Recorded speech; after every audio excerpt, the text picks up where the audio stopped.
Ladies and gentlemen, welcome back to another episode of the Checkers or Wreckers podcast. I am your host, Carter Leonard, and welcome to episode number 14 of season 1.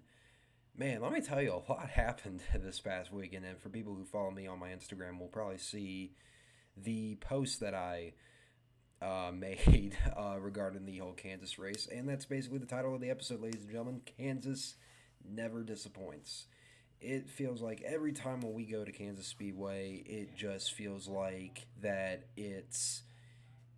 you're always going to see some good racing and maybe a little bit of drama mixed into it. You never know. You never know. Any given Kansas Speedway Sunday, as I would like to say. But yeah, ladies and gentlemen, and if you weren't aware, I did post on the official Instagram page of the Checkers and Wreckers podcast that Adam will be making his return next week to the show. I know it's been a very long time since I had a guest on the show, ladies and gentlemen, but that's going to change very, very soon, and hope you all are very excited to have him back, because Adam really makes the show. So Adam, if you're watching this, we're glad to have you back, and yeah, can't wait to see you then, man.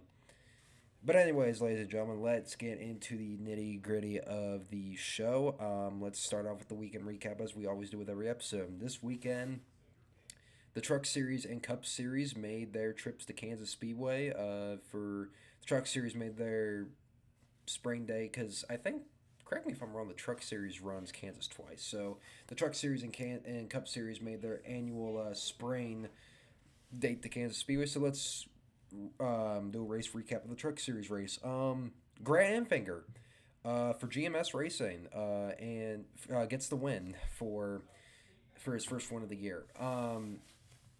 It was mentioned during the Fox Sports one, the FS1 broadcast, as I should say. It was mentioned that the future of GMS Racing is definitely very uncertain, as we all know that Legacy Motor Club, which is the Cup Series team of GMS Racing, which both teams are owned by owner Mari Gallagher, will be switching to Toyota, and we don't possibly know if that will be the same for GMS Racing itself. So the future of that team very uncertain. But Grant Enfinger was able to pull out the win for the team when it mattered the most, and he got the win job done. And actually, GMS Racing this past weekend in the Truck Series actually did a lot of stuff.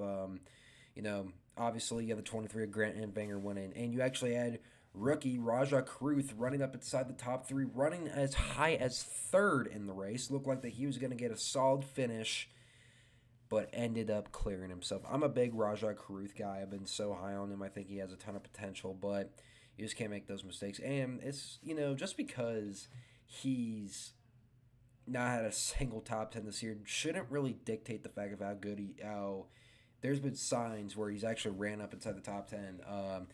He ran up inside the top 10. He got stage points at Las Vegas. He did the same thing in Atlanta, at COTA, and at Kansas it was no different. And he had a really, really fast truck, but just cleared himself. He ended up wrecking with Ty Majeski. They ended up talking it out afterwards. So hopefully no bad blood between them. I don't really see Ty Majeski as the really aggressive guy, as well as Raja. But but overall, solid night. Yeah, even Daniel Dye was up inside the top 15, which we don't really get to talk about the 43 truck a lot, considering that it's, well, that truck at GMS Racing has definitely seen better days. But yeah, it was definitely cool to see Grant Enfinger get the win, and the future GMS Racing is definitely in limbo as of right now. I'm sure they will. I'm sure that they will stay in the Truck Series, but as for the manufacturer change, who knows if they will switch to Toyota or not. So congratulations to Grant Enfinger on the win. And now let's get into the main event, the Cup Series race. First of all, wow. I just got to get that off my chest for a second, because I don't think I can really express how much this race gave to the fans. Like, it felt like everything that you could possibly think of that could happen in the NASCAR Cup Series race was happening in this race. And by the way, it broke the record for most lead changes on a 1.5-mile track. That's how you know that race was good, my boy. That's how you know that race was good. But anyways, back on a serious note. But yeah, this was a very fantastic race so far. Best race of the year. The next gen really has not disappointed on mile and a half tracks as we've seen, especially Kansas. I mean, and Kansas Speedway, like I've said before, it's one of the many tracks on the Cup Series schedule that I actually look forward to seeing all the series go to because it's always wild. It's always very fast. You know, the best mile and a half on the schedule by far. But yeah, definitely a very fantastic race. So Denny Hamlin and Kyle Larson were battling late in the stages. It looked like Larson had it won with just over 20 to go, but Denny Hamlin kept crawling back. It was either going to be him or Hamlin winning that race, and ended up being Denny Hamlin. And it was kind of in controversial fashion as coming off of turn two, Larson was on the high side, Hamlin was on the low side. Hamlin tried to duck down low to pass Larson on the back straightaway, but Larson ended up, looked like for a second that Hamlin kind of turned Larson in the wall on the back straightaway. And I know a lot of people, listen, I know we clown Denny Hamlin for some of the things that he does, but this right here, Denny Hamlin did absolutely nothing wrong. And I'm going to tell you why, because if you guys look at the replay close enough, Larson did bounce off the wall, and he came down on Hamlin, and I don't want to say he wrecked himself, but he was a little bit out of control. And Hamlin, he wasn't going to lift. Plain and simple, he just wasn't going to lift. I just see that as a complete racing incident. Denny Hamlin and Kyle Larson, from what I understand, are really good friends. Off the track, I want to say. So I don't think. Obviously, I'm not saying I don't. Obviously, I don't think Hamlin was trying to wreck him on purpose. I doubt that was the last thing going through his head. I just see that as two drivers going for the win, and something's got to give, and one of them is going to walk away with the trophy, and the other one's going to be walking away empty-handed. That's just the way I see it, and for people who say it's intentional, I'm sorry. I'm just going to have to disagree with you on that. I don't see. Now, it would have been completely different if Hamlin just took a hard right turn and just completely dumped Larson and spun him down the back straightaway. That would have been one thing, but Hamlin didn't do any of that. Hamlin held his line. Larson just came down, and he, like I said, I don't want to say he wrecked himself, but that's kind of what happened. Like I said, it was just two guys going for the win, and yeah, Denny Hamlin picks up his first win of the year for Joe Gibbs Racing. That is 3 of the 4 Gibbs cars who have won this year. Christopher Bell winning that Bristol Dirt last week at Dover with Martin Truex Jr., and this week with Denny Hamlin. So does this mean Ty Gibbs could complete it? Possibly. Maybe. Who knows? Yeah, speaking of Ty Gibbs, he ran his highest third in that Cup Series race. Really good job for him. It just seems like every week that he's getting better and better, and he's just running up inside the top 10. Who knows, ladies and gentlemen? With the amount of many different winners that this next-gen car can produce, who knows? Ty Gibbs, he could get one by the end of the year. You never know. You never know. But if not this year, then definitely next year. So, but yeah, congrats to Denny Hamlin. But that was not the end of the drama at Kansas Speedway. No, it happened all on pit road between Ross Chastain and Cup Series rookie Noah Gragson. Finally, someone goes up to talk to Ross Chastain and tries to tell him how he truly feels. But it didn't go necessarily as planned, as Noah Gragson did put his hand on Ross Chastain first, and Ross Chastain took his right hand and just bock him in the face. I don't even know what that noise meant. Bock. What the hell? He punched him right into the face, and of course, there was an official, not necessarily an official, but there was a guy in the middle trying to break it up, and the fight, besides that punch, wasn't really much. It was just Gragson trying to go after Ross Chastain, and Ross Chastain just holding his arms up, smiling, just saying, Hey man, I'm invincible. You can't touch me, bro. You can't touch me. So, but yeah, it had to take a Cup Series rookie in order to talk to Ross Chastain and all the shenanigans he's done. But what did Ross Chastain do to make Noah Gragson upset? Well, at one point in the race, they were coming off a turn four. Gragson was on the very high side, and Ross Chastain was running into I believe, the middle lane, and it looked like that Chastain didn't really give him enough room on the high side, and Gragson ended up brushing the wall coming out of turn four. And Gragson, down the first straightaway, came back down across the track just to tell Ross, "Oh, you got one coming later." Just want to throw that out there, buddy. You know, um, you know, don't forget, my friend. Do not forget. And yeah, it ended up in a fist fight, and it looked like Noah Gragson was going to get another shot back at Ross Chastain because he had his right, I believe his left arm, no, not his left arm, his right arm hooked and ready to go, but due to the random guy in the middle holding Gregson back, that momentum in his hand stopped. Who could imagine? Only a You can only imagine what that punch could have possibly been like. Had Gregson actually got a chance to win it. I actually did want to see the fight continue. See, NASCAR fights, and I think a lot of majority of people can agree with me on this. NASCAR fights should be like the NHL, where let those two guys go at it until someone falls on the ground, and then you can break it up. That's the way I see it. And a lot of people are like, "Oh, you just want to do that for the entertainment value." So what, man? I mean, hey, if you were going to have a fist fight over it, if you were going to have a fist fight over something that in reality isn't a well, I mean, it can be a big deal depending on what the situation is, but if you're going to fight it out, at least make it look cool. At least get a few punches in before they're like, all right, break it up, this, and that. So, yeah, so that's definitely the way I see it. A lot of people will think differently, but yeah,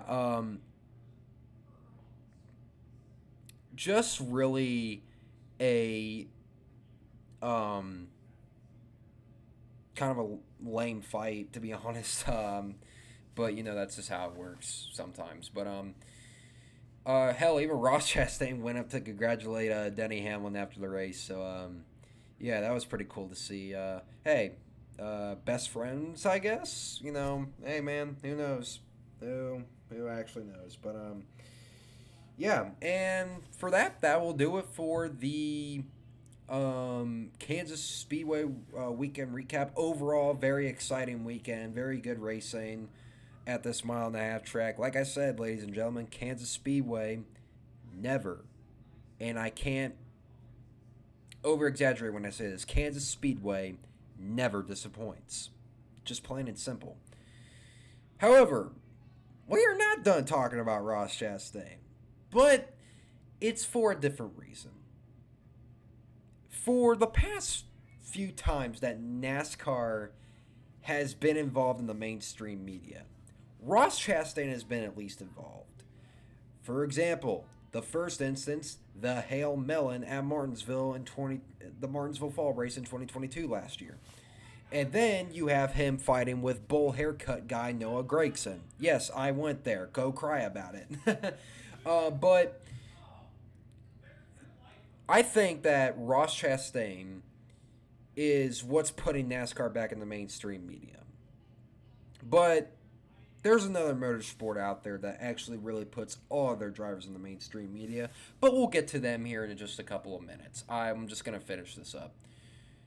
A lot of people have been making comparisons of Ross Chastain to Dale Senior. Not in the wins or championship column, but the intimidator factor. Him not giving a shit. And quite frankly, I could definitely see it. I don't, although Ross Chastain's only has 2 career wins to his name and hasn't won over a year, but he has that personality. He has that villain factor, in my opinion. I definitely think that, I used to think that the biggest villain in all of NASCAR was probably Kyle Busch. But since he's mellowed down, I think Ross Chastain has taken that role completely. And I wouldn't even consider Ross, me personally, I wouldn't even consider Ross Chastain much of a villain. I would consider him more of the. He's like Deadpool, an anti hero. Yeah, I consider Deadpool a very big time anti hero. I mean, who doesn't? Hey, man, I'm a big Marvel fan. But, anyways, back on topic. Yeah, he's an anti hero. You know, he'll either come in and save the day when it matters the most, or he'll be looked down upon by many of the fans after he does some goofy nonsense. There's really no in between when it comes to Ross Chastain. With that being said, this makes Ross Chastain very marketable. And NASCAR needs marketability in all their drivers. And I think Ross Chastain definitely has that. But let's talk about markability in drivers for a second. Let's put the Ross Chastain stuff aside. This should go for every single driver. And I'm going to compare F1 here in a second. The reason why a lot of mainstream media do not know who these drivers are, but they recognize Formula One drivers so well, is that Formula One markets their drivers so great. You will see Daniel Ricciardo, Lando Norris, Max Verstappen, Lewis Hamilton, hell, even rookie Logan Sargent. You will probably see those drivers walking down the street or somewhere. I don't, highly doubt they would, but someone will probably recognize them right off the bat. NASCAR is way different because NASCAR doesn't market their drivers like they used to. Obviously, there's no Jeff Gordon anymore. There's no Dale Earnhardt anymore. There's no Rusty Wallace anymore. There's no more of those drivers anymore. There's a lot of veterans out there that you can market. Hell, I mean, it doesn't have to be Ross Chastain. You have guys like Joey Logano, Kyle Larson, Kyle Busch, Kevin Harvick, Denny Hamlin. You have a lot of drivers that you can market and actually have really good personalities about themselves. But NASCAR just markets guys like Chase Elliott and Ross Chastain, which isn't a bad thing. You can market those guys all you want, but if you want NASCAR to really get the publicity attention that it really deserves, you have to market every single driver. You have to follow in F1's footsteps. You have to take notes. But we'll get back to F1's ratings here in a second. Yeah, we're going to talk about TV ratings later. How fun is that? But I think Ross Chastain, going back to him for a second, Ross Chastain could be the next very big marketable driver for NASCAR. He definitely needs to win a lot more.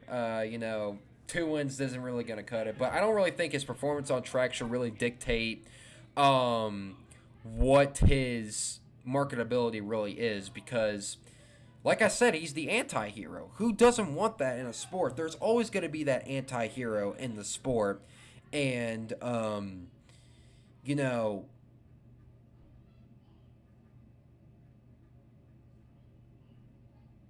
just loving when the house is loud for no reason. But no, but yeah, like I said, Ross is that anti-hero, and quite frankly, it's what NASCAR needs. If you want NASCAR to be back in the mainstream media, you have to have a very polarizing figure in Ross Chastain. I'm just going to leave it at that. Now let's get into TV ratings as we hit the 19-minute mark of the show. Damn, already, this show is flying by real quick. But NASCAR averaged over 3.4 million viewers for this Sunday's Kansas Speedway race on Fox Sports 1. Which, by the way, is not the main network when it comes to Fox races. F1 only got a 1.6 million rating of this race at the Miami Grand Prix. First of all, can we acknowledge Red Bull Racing's dominance for a second? Listen, I know this is a NASCAR show, but literally Max Verstappen and Sergio Perez have literally dominated every single thing this year, and quite frankly, it's really impressive. So, but back on topic for a second.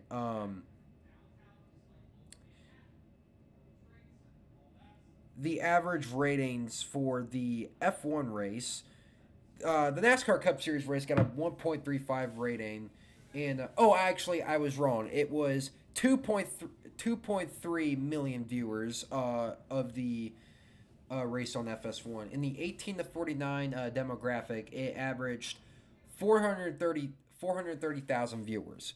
F1, which the race was on a main network, that being ABC, had a 0.90 rating and 1.6 million viewers. So I was correct on that. But however, it beat NASCAR in the 18 to 49 demographic at 625,000 viewers. So overall, NASCAR beat F1 in ratings. And what does this mean exactly? Well, I'm just gonna keep it plain and simple. And I'm gonna keep it. This is gonna be very. As something drops off of my table, that was a. It was like a Lego block or something. I don't even know what that was, but so why am I comparing ratings all of a sudden? So the past few years, the debate on who is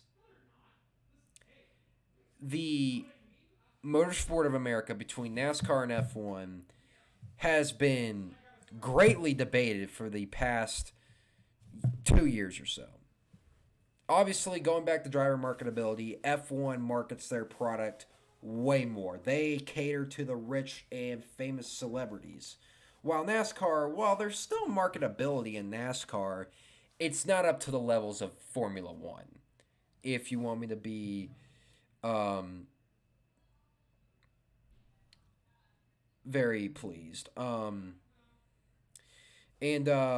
I think that F1 does a lot of things better in marketability than NASCAR. But let's go back to ratings for a second. It shows that NASCAR still has a lot more people watching. And if you look at both races between the Advent Hell 400 and the Miami Grand Prix, tell me which one is more entertaining. Look at the highlights of those races and tell me which of those were entertaining. Go ahead. I'll don't worry. I'm taking my time. Don't worry. This isn't filler, by the way. NASCAR Cup Series race. I'm done waiting for an answer. Yeah, I mean it's still clear and it's pretty clear and simple. However, listen, if you watch F1 and that's the only motorsport that you watch and you think that it's better than both IndyCar and NASCAR, that's your opinion. That is completely up to you. Everybody's entitled to their own opinion. However, not everybody's going to agree with you on that because like many people have pointed out that people are in the minority of, you know, looking at the sport and seeing the fame that it has behind it, but not the actual racing product itself. F1 races can get a little boring sometimes, and so far it kind of has been because of the Red Bull Racing dominance. Not saying that, it's all been terrible, but at the same time, it's not Kansas Speedway or anything like that. But you know, the fact that NASCAR beat F1 in ratings and it was the it wasn't even on the main Fox network. Keep in mind, this race was on FS1. The fact that it beat them on their non-main network really truly shows something. And we got to ask ourselves the question: is the American market not for F1? Obviously, it is. I definitely think that there are a lot of Americans that think that F1 is a really truly amazing motorsport, like myself. However, people gotta understand that NASCAR is still gonna be more popular in the States. It always has been, and quite frankly, it always will be. I'm actually reading a quote from Gunther Steiner, who is the lead manager over at the Haas F1 team and also at Stewart Haas Racing. Um, so When looking at the ratings, NASCAR is still number one at the moment, but IndyCar is falling behind. If we continue to do a good job, F1 can become the dominant motorsport discipline in the United States. Quite frankly, listen, IndyCar ratings have not been the greatest in past few years, but if you ask me, uh, comparing IndyCar and F1 this season, I find IndyCar way more entertaining. It's actually a shame how IndyCar has such phenomenal racing, like on road courses or even ovals like the Indy 500 or when they go to Iowa Speedway. It is truly a shame how they don't get the attention that they deserve because the racing is actually really good. It's just that their drivers are not the biggest, like NASCAR, they're not the biggest when it comes to marketability. But, but um, going back to,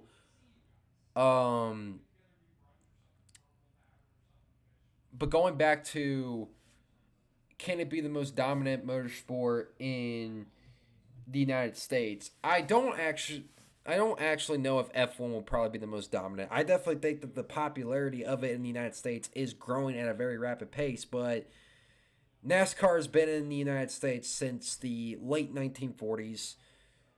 We all know its popularity. It ain't mainstream popularity like it used to be, but it still has that loyalness to it. It still has that, you know, big time, you know, it still brings in a lot of cash. So does F1, but NASCAR I think will always be number one in the United States. That's just me. F1 is not far behind, but man, IndyCar, man. IndyCar does not deserve this. Hey, I am literally slapping my thighs when I say this, bro. IndyCar deserves better ratings, bro. And I will continue to say that as long as that sport stays relevant and the racing is so competitive. And you cannot convince me otherwise. You cannot convince me otherwise. And that'll do it for the ratings segment of the show, ladies and gentlemen. Really, really not a whole lot to. Well, I shouldn't say that. There was a lot to uncover right there. I mean, we do. I mean, like I did mention that the 18. I should have mentioned more that the 18 to 49 demographic is really, really important because, you know, obviously, majority of NASCAR's fan base are in their, if not in their 50s, past the 50-year-old range. So boomers, if you want me to be specific. Yeah, I said boomers. Wow. All right. But now moving on. Next, I want to talk about the All-Star race at North Wilkesboro Speedway. Now, we all know that that race is just almost a almost less than a week away from actually um running. So and I've seen, trust me, ladies and gentlemen, I've seen it all over social media. I saw the open house videos. I cannot tell you how good of a job that SMI has done cleaning up that place and making it look good. God damn! Like, dude, this track, it looks brand new, but has that old school feel to it. It's not a state of the art facility like Daytona, where Daytona has, a lot of that futuristic shit that they came out with back in 2016. But North Wilkesboro Speedway is it's kind of like Martinsville Speedway. It has that grassroots type of feel to it. It has that old classic vibe type of feel to it, and I actually really like that. But why am I talking about the All Star race? Well, it was reported by Adam Stern earlier in the week that there is potential that if the All Star race has good turnout and actually puts on a very, very good show, that North Wilkesboro could have its first Cup Series points paying race since 1996. The tweet reads as follows: Marcus from SMI, Marcus Smith, obviously, on the potential of Wilkesboro points race. He says, and I quote, The turnout from the fans is important in our decision making and NASCAR's decision making. By the show of ticket sales, it's very encouraging, and we are working on next year's schedule already. Yeah, if you ask me, this race is going to have a points paying race. And I'll tell you why. Listen, I understand, a lot of people are going to be like, oh, wait. The next gen sucks on road short tracks. Yes, I understand that I almost said road courses. I understand that the short track package on the next gen car has not been good. It could be definitely be better. But the reason why I think it's not because of the racing product itself, but I think it's because of like Marcus Smith said, the ticket sales, the revenue. We saw last year with the short track races how NASCAR, well, not NASCAR, I should say, how popular the short track races are and how much Wilkes County really cares about their racing. They wanted this racetrack back so bad. And even when Dale Jr. wasn't racing in the late models, there were still fans popping up at the track. The track looked it looked cleaned up. It looked ready to go. And even Marcus Smith last year said that this track will probably not host a Cup Series capacity event. But I don't really think Marcus Smith realized what how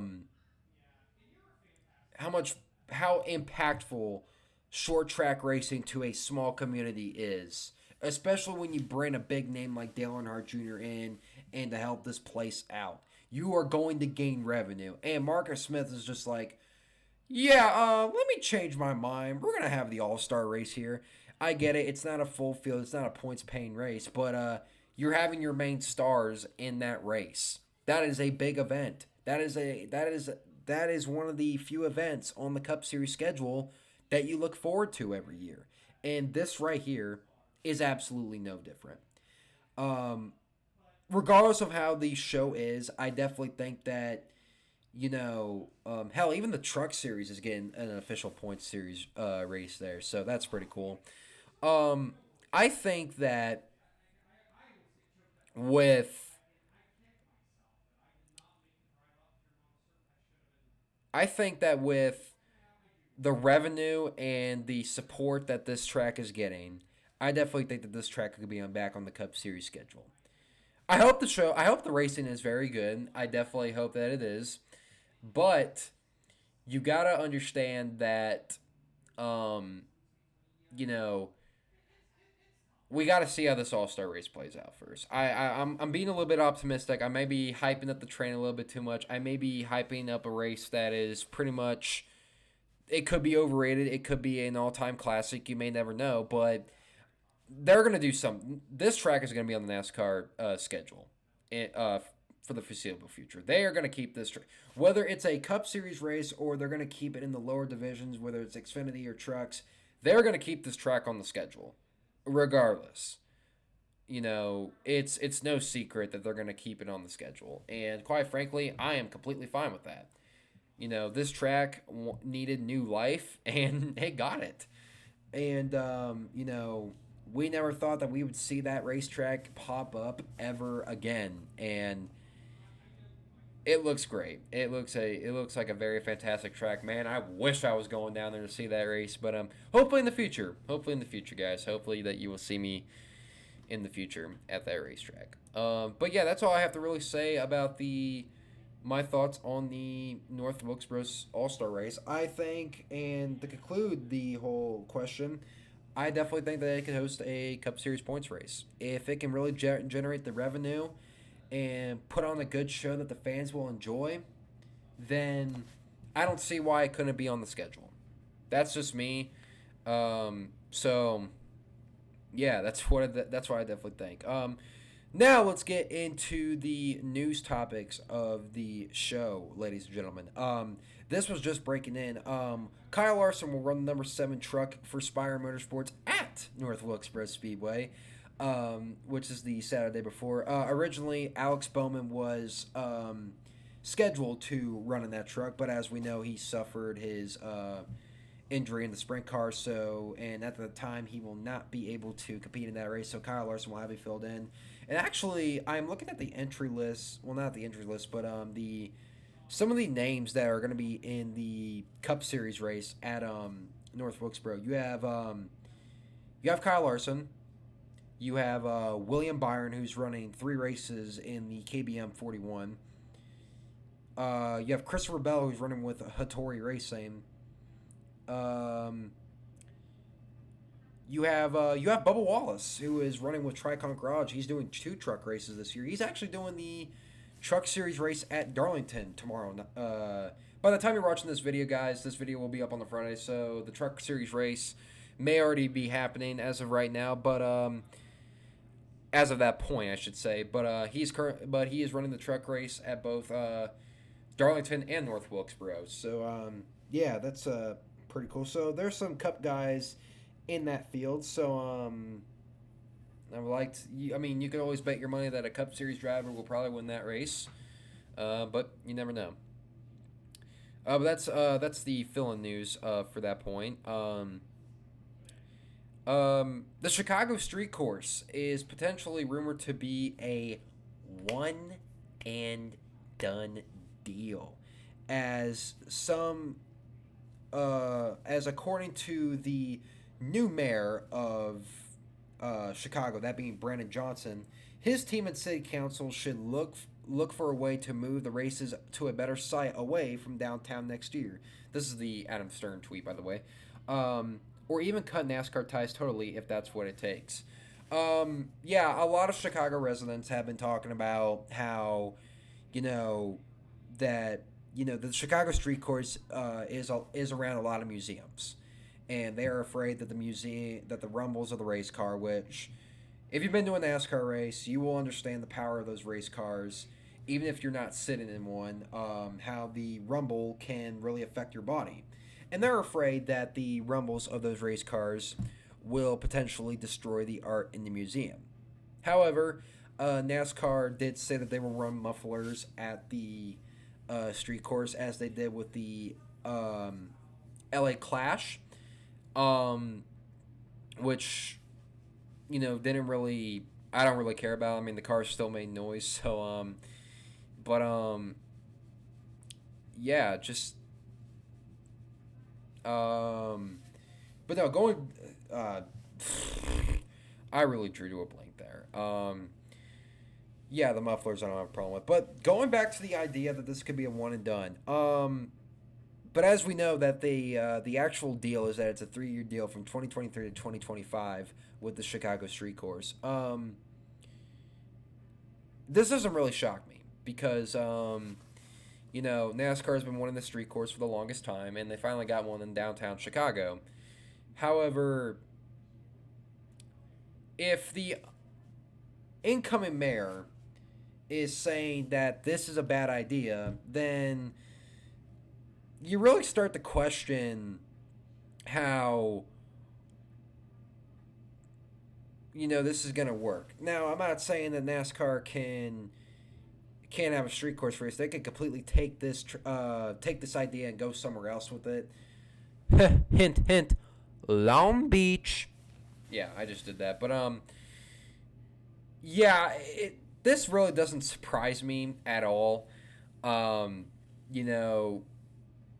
lot of residents and a lot of people are kind of upset at this idea. But, hey, NASCAR, if you want to stay in the Chicago market, there is a track out. It's not far from the city. It's in like this small residential area. I think it's called Joliet, and I think you raced there before. And they're actually hosting a motocross event this September, so I don't think that track is getting demolished. But hey, you can always run there. You can always go back to Chicagoland. Please go back. Please go back to Chicagoland. If you're going to have the audacity to bring North Wilkesboro back, which, mind you, was in worse shape than you left the other track in, why can't you bring back Chicagoland? Why can't you bring back Rockingham? Well, this ain't about Rockingham right now. This is about Chicagoland. If you want to stay in the Chicago market, I suggest you go there. And by the way, remember how I said that the next gen car is so good at Kansas and on mile and a halves? Imagine, and I mean imagine, what it would be like. Next gen cars on that great mile, that's personally one of my favorite mile and a half tracks. On that mile and a half track, on a worn out surface. I know it sounds like I'm over exaggerating, ladies and gentlemen. I get it, but dude, that would be so perfect. So perfect. Anyways, let me get out of Fantasyland. I know that's never going to happen because NASCAR will just ignore that idea. Or will they? All right, ladies and gentlemen, we are at the 41-minute mark of the show, and we are actually getting down to the end of the show. And you know what that means, ladies and gentlemen? It is time for the annual race picks. Yes, that's what I'm going to start doing from now on. Hope you guys enjoy it. If you don't, oh, well then, tough shit. Oh, by the way, shout out to Caden. Our very own Caden will be at Darlington this weekend for the Cup Series race. So, Caden, shout out to you, my friend. Hope you have fun. Please send us some videos while you are there. So, yeah. All right, so let's get down to the race weekend. It is the 3-2 race series. Trucks on Friday night, Xfinity on Saturday, and Cup on Sunday.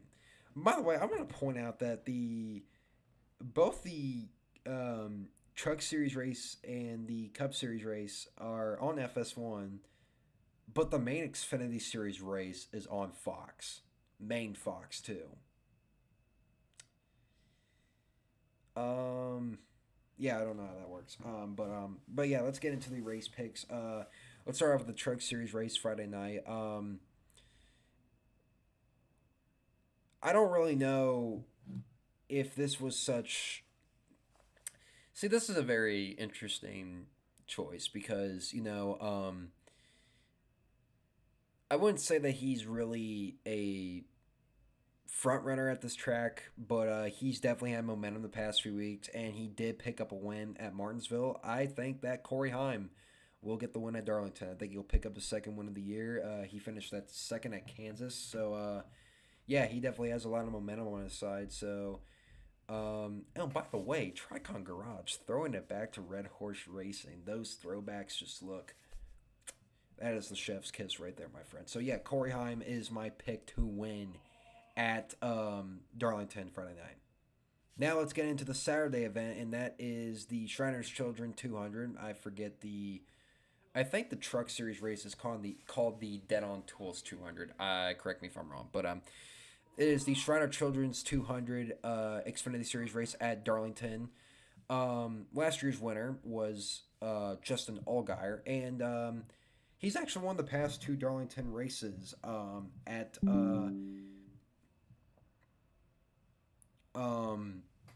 Darlington. He's won the past two spring races at Darlington. However, I am not going to pick him.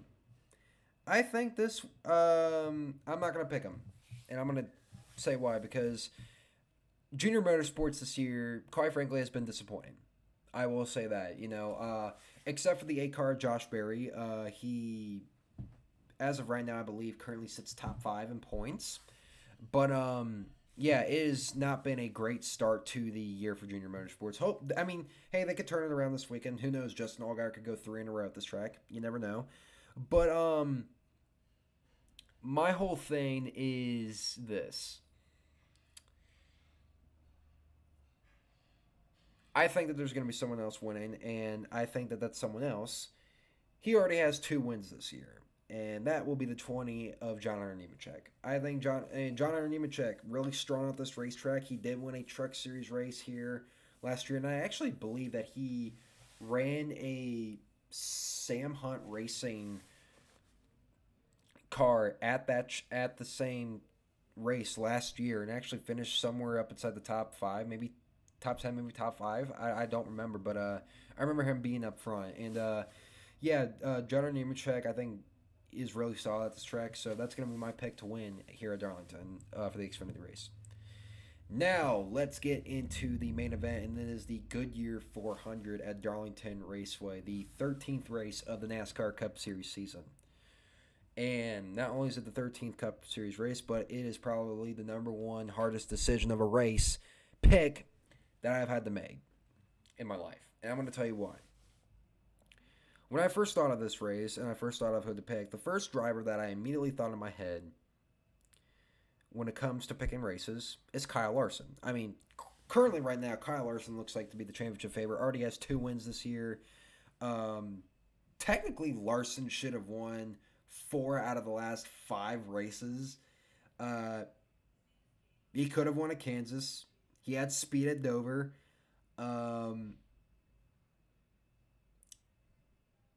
He could have won at Phoenix too. He should technically have 5 wins so far this year. It's been crazy how fast Larson has been. But so far, Larson fans, you just have to settle with 2. Now, I was actually going to pick Kyle Larson. I actually don't know because I wanted to pick Kyle Larson, but here's the thing. I have looked at Larson's excuse me. I have looked at Larson's track record at Darlington. It is not something to write home about. He only has 5 top 5s and 7 top 10s at this track. And 0 wins. Obviously, it's not his best track. He actually DNF'd in this same exact race last year. So,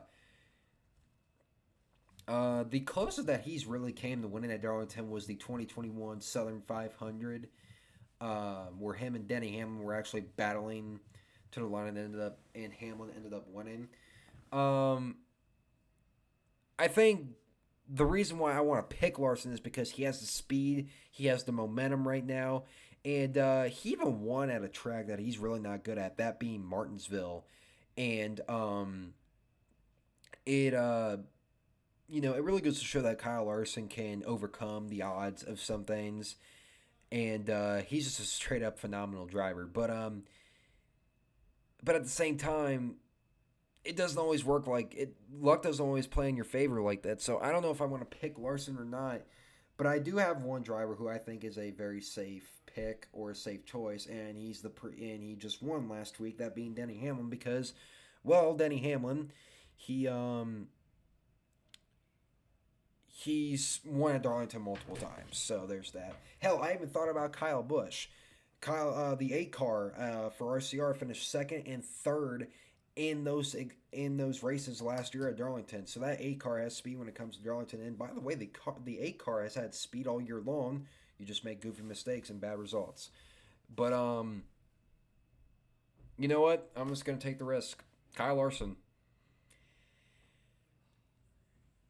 There's just something about that speed and momentum that has me convincing otherwise. And by the way, can we just acknowledge the sexy-ass scheme that he is running this weekend? He is throwing it back to Tony Stewart 2009, HendrickCars.com.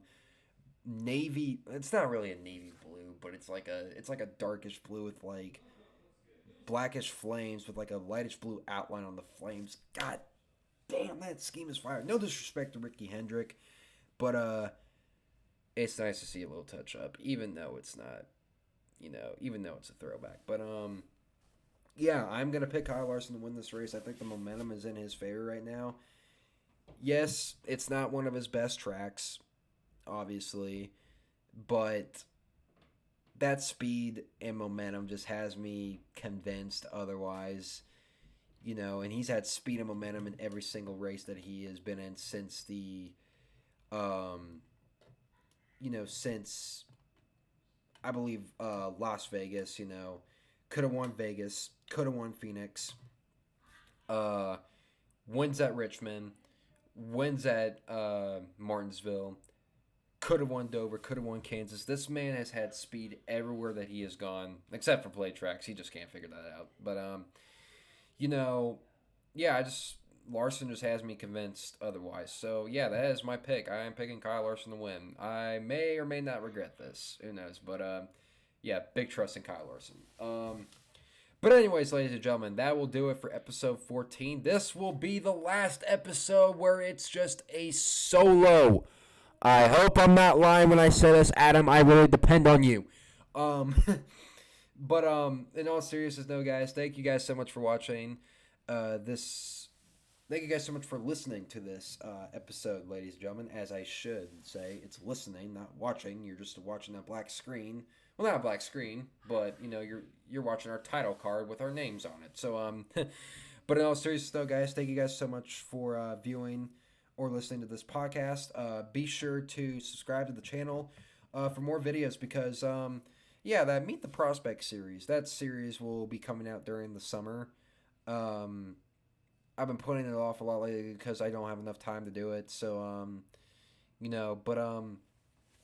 you guys so much for watching. Please subscribe to the channel. We're really desperate for views, and we will see you guys next time. And enjoy the race weekend, ladies and gentlemen.